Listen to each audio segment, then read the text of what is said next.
What's going on, guys? Welcome back to another video at JDH Aquatics, where we do anything aquariums related in my apartment while I'm in college. However, today we're going to be doing anything paludarium related. So in one of my most recent videos, we looked at some of the craziest reef tanks that I've ever seen on Pinterest. And to follow the series, today I want to look at some paludariums that we also found on Pinterest. We've got this space underneath my 20-gallon that I want to do something with houseplants.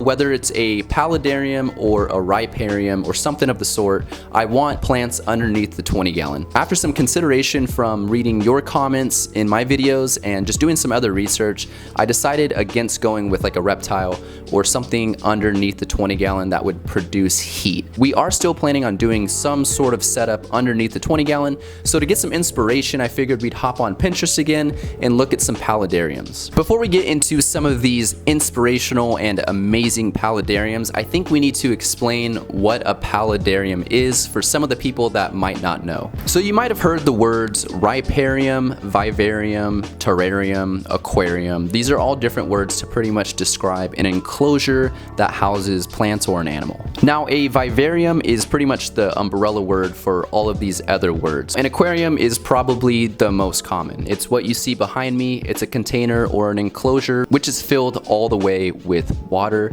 and it's got aquatic plants or fish in it. A terrarium is pretty much the complete opposite, where it's going to be a drier setup and it's going to have terrestrial plants as well as animals in it and virtually no water. Now, paludarium and riparium is where it starts to get a little interesting, because we take both the terrarium and the aquarium and pretty much combine them together. But there are some distinct differences between what a riparium is and a paludarium. A riparium and a paludarium both have terrestrial plants as well as water. But with a riparium, there is no distinct separation of aquatic and terrestrial. You'll have semi-aquatic plants that are in the water and also growing out of the water, as well as maybe some fish in there, but there is no separation from land and water. It's all together. Now, a paludarium you'll see probably more in pet stores, because there's a distinct separation between the aquatic section as well as the plants and terrestrial section. So you'll see like a zoom-in enclosure where the bottom 6 inches is filled up with water and it's maybe got shrimp or some guppies in it, and then the rest has some plants in it. Now that we know some of the key differences between all of these, let's go ahead and move on to these beautiful paludariums. So for this first one, we can really see the distinction of the paludarium, where the water is and where those terrestrial plants are. Now, I'm a big fan of this one because there is a huge piece of wood in the middle, not exactly sure what kind of wood it is, and then just a ton of air plants that are growing off of that piece of wood.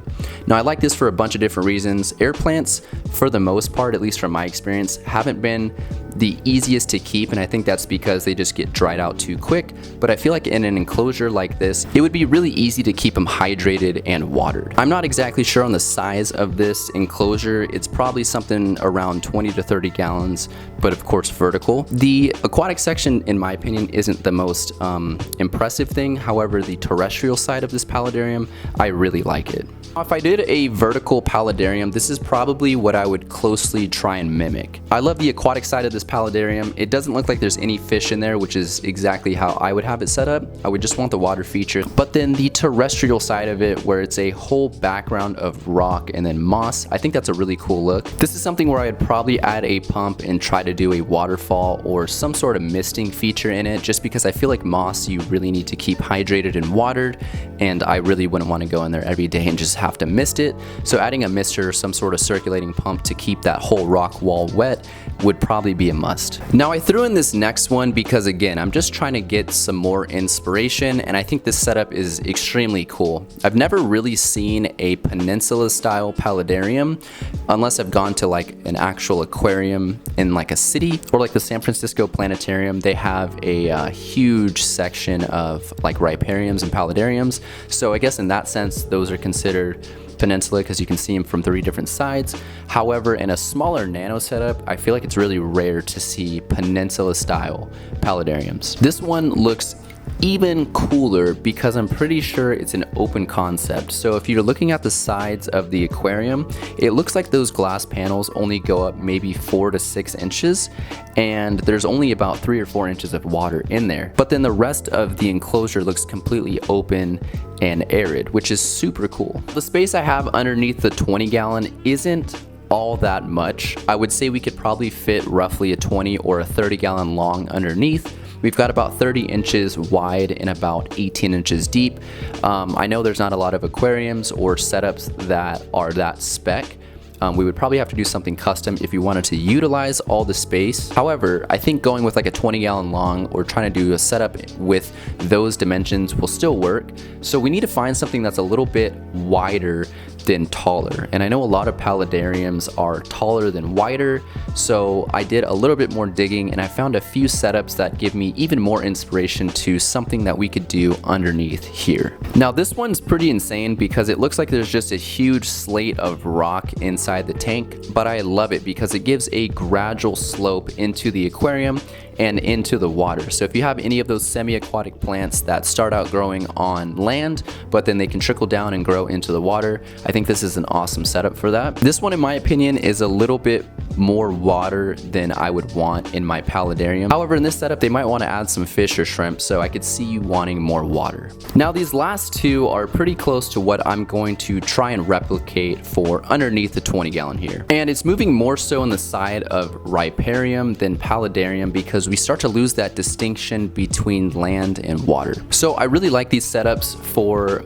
a very specific reason, and that is because you can pretty much just place the plants inside the enclosure without having to do any sort of false bottom or any sort of structure to raise up the plants out of the water. We will have to do our research to see what plants will thrive in these setups. Of course, we're gonna have to find some semi-aquatic plants, but I think a riparium setup might be a little bit easier to do than a paludarium. With this one in particular, again, it's a little bit too much water. I would probably lower the level a little bit and add some more plants to that forefront, but again, this is something that's very obtainable in my eyes, and I think we could definitely get it set up under here. And for this last one, I chose it specifically because of the dimensions, and it resembles a 20-gallon long, so this is pretty much what we would be able to fit underneath in the space here, and I think it looks great. Again, it's a little bit too much water for me, but I think we've already pretty much gone over and established that. Dimensions are awesome, and I love how at each corner there's a huge plant coming up top with some hardscape. The line kind of gets a little blurred between Paludarium and Riparium, so whatever we end up setting up will probably be a mixture between both of those